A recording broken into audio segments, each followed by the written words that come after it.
ambil dari brand atau merek yang pertama kali saya buat produk mie doklem, yang artinya mie-nya itu medok dan pelem katanya. Nah, mie doklem itu seluruh Indonesia mungkin hanya ada satu di Rangkas Bitung, jadi masih belum ada di mana-mana. Ini dijadikan wisata kuliner untuk di daerah Rangkas Bitung. Nah, dari mie doklem ini tahun 2019 saya punya hak merek doklem, ya. Nah, doklem ini sudah menjadi hak merek yang merupakan kuliner khas Lebak.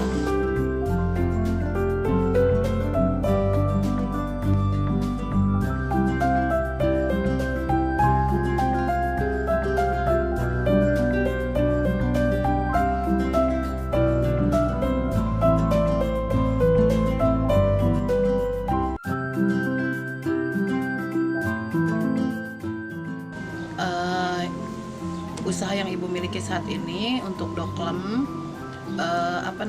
saung doklem, lalu ada kuliner khas Kabupaten Lebak, itu serba sambal doklem, lalu ada doklem pam, ya, sama gudang daging doklem, itu usahanya. Gitu. Jadi diawali kami membuat usaha saung doklem. Itu produk andalannya adalah mie doklem pada awal berdirinya. Lalu mie doklem ini kan ada item-item yang memang tidak ada di mie yang lain gitu, kayak ada asinan rawit baduinya gitu kan. Terus dan ada bumbu-bumbu khas doklem lah ya. Nah, dari sini dikembangkan, dari mie doklem ini akhirnya kami mengembangkan produk-produk kami tidak hanya dari mie doklem.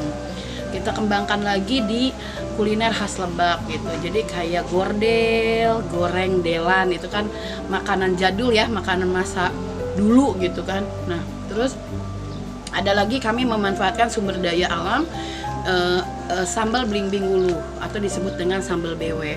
Terus ada yang sambal doklem, itu ciri khasnya saung doklem gitu kan, bahwa kalau sambal itu hanya ada di saung doklem. Jadi seperti itu. Jadi kami punya produk-produk inovatif yang memang ini kami jual, itu adalah keunikan daripada produk kami gitu. Terus dari saung doklem, dari mie doklem ke kuliner khas doklem, alhamdulillah berkembang lagi menjadi catering doklem. Ya, jadi catering doklem ini kita bekerja sama dengan masyarakat, gitu kan, customernya masyarakat, dinas-dinas dan sebagainya. Nah, di dalam catering doklem ini ada produk-produk juga khas doklem, misalnya kayak piktang, keripik kentang, gitu kan. Terus dan ada produk-produk kuliner Kabupaten Lebak, misalnya semur jengkol, semur dagingnya dan sebagainya yang ada di catering itu, dan kami kembangkan per item. Nah, dari catering doklem ya kami kembangkan lagi gitu kan, karena kebutuhan catering doklem itu akan daging beku tinggi gitu kan, kita sangat butuh sekali. Maka kami buka lagi pengembangan usahanya menjadi gudang daging doklem, di mana doklem ini menjual daging frozen, daging kerbau, daging sapi frozen yang beku impor. Nah, itu dikembangkan lagi dari daging doklem ini gitu. Jadi seperti itu, dari cateringnya dikembangkan ke daging. Lalu kebutuhan akan catering juga kan kita nggak lepas dari buah. Akhirnya kami juga buat juga saung buah gitu. Jadi kita jual seluruh buah-buahan impor maupun lokal. Jadi ada di saung doklem seperti itu. Nah, penjualannya offline dan online gitu. Kalau offline ya di saung doklem itu tersedia, dan kalau online kita strateginya adalah mengumpulkan para reseller yang mau menjualkan produk kita.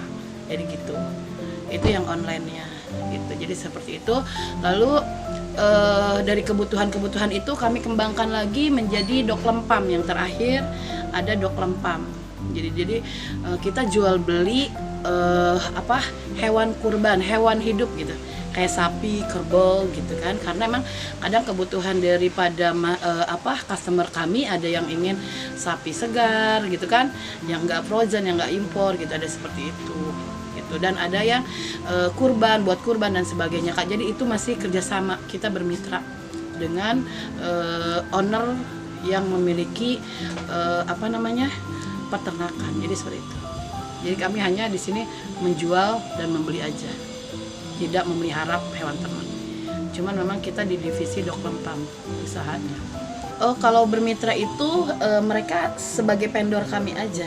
Jadi tidak ada ikatan kerjasama yang lain, hanya sebatas mereka menjadi vendor-vendor kami. Dimana ketika kami membutuhkan daging frozen, mereka menyuplai barang kepada kami, lalu menjual barang ya tadi baik kredit maupun cash gitu. Jadi seperti itu. Itu mereka hanya sebatas vendor. Jadi kerjasamanya.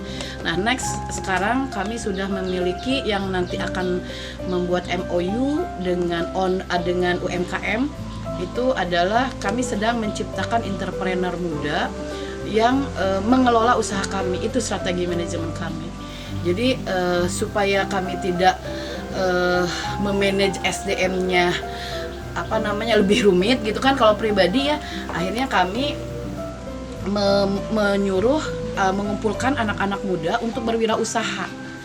Jadi mereka yang memegang misalnya piktang, mereka yang ownernya. Jadi kami nanti membeli piktang dari mereka. Jadi sudah tidak lagi membuat atau menjual atau membeli gitu kan, mereka yang akan menyediakan sebagai vendor. Nah, si entrepreneur muda ini akan kami bentuk menjadi vendor kami. Jadi seperti itu. Perjuangannya sebenarnya adalah dalam proses manajerial ya, manajemen ya, di mana ibu dan suami adalah owner Doklam. Kita sama-sama berdua bekerja. Jadi suami bekerja di perusahaan, tapi sampingan kita usaha Doklam. Lalu ibu sendiri adalah guru yang mengajar di SMK Negeri 1 gitu kan. Nah, disinilah tantangan terberat ibu ketika kami harus membagi waktu, kami harus mencari strategi bagaimana usaha sampingan kami ini juga berjalan, tapi kami juga tidak melanggar kewajiban juga gitu sebagai karyawan. Jadi seperti itu tantangan yang paling berat. Lalu yang kedua, dalam sisi manajerial itu agak susah mencari SDM yang bisa kita percaya, itu dari awal perintisannya. Lalu berikutnya, karena kami ada keterbatasan dan memang ada hal yang memang hal-hal tertentu yang harus kami terjun, itu yang paling tersulit adalah ketika kita marketing offline.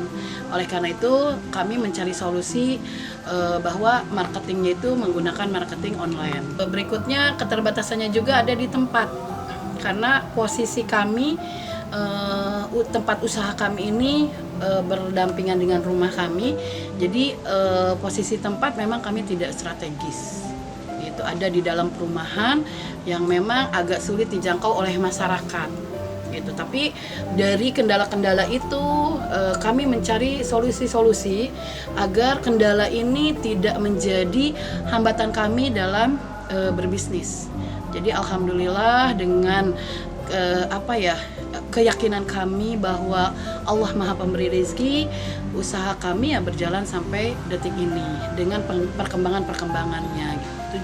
Salah satu tujuan motivasi ibu yang pertama, kita ingin menambah penghasilan ya, nggak munafik, kita ingin menambah penghasilan. Lalu yang kedua, ingin memberdayakan masyarakat sekitar ya, karena kita konsepnya adalah kerjasama dengan UMKM di Kabupaten Lebak.